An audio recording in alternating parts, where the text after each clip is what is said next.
அம்மா வந்து சேனல் ஆரம்பிக்கணும்னு சொன்னாங்க. டைம் ஆயிடுச்சு. ஒரு மேரேஜுக்கு போய் டைம் ஆயிடுச்சு. சேனல் ஆரம்பிக்கணும்னு சொன்னீங்க. சொன்னேன். இவ்வளோ சீக்கிரம் ஆச்சு. இவ்வளோ சீக்கிரம் ஒரு விசேஷத்துக்கு போயிட்டு வந்தேன். நண்பனோட விசேஷத்துக்கு டைம் ஆயிடுச்சு. என்ன விசேஷம்? இவரப்ப வந்தான். ஒரு சமையல் வீடியோ போடலான்னு இருக்கையா. நம்ம கிட்ட தான் ஆல்ரெடி 4 சேனல் இருக்கே பக்காவா. எதுவும் உருப்படியா இல்லையே. சரி சரி, இது உருப்படியானது ஒரு சமையல். ஒரு அம்மா வந்து வீட்டில் கண்டிப்பாக சமையல் பண்ணுவா. அந்த சமையலை நான் வீடியோவாக எடுத்து போடலான்னு இருக்கேன். சரி, அப்போ மக்கள்கிட்ட சொல்லிடுங்க. அதை தான் மக்கள்கிட்ட சொல்லணும்.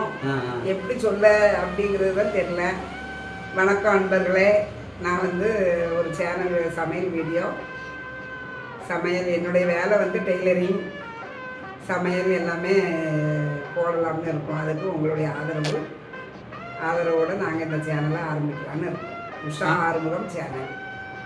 சமையல் சேனல் மட்டும் வராது, என்டர்டைன்மெண்ட்டு, ப்ராங்க்கு, என்னென்ன என்டர்டைன்மெண்ட் பண்ண முடியுமா எல்லாமே பக்காவாக வந்துடும் உங்களுக்கு. சப்ஸ்கிரைப் பண்ணுங்கள், சப்போர்ட் பண்ணுங்கள், பெல் ஐக்கானை ப்ரெஸ் பண்ணுங்கள். பேசினா மட்டும் காணாது, அது வந்து செயல்படுத்தணும். படுத்துவோம். கட் பண்ணிக்கோங்க.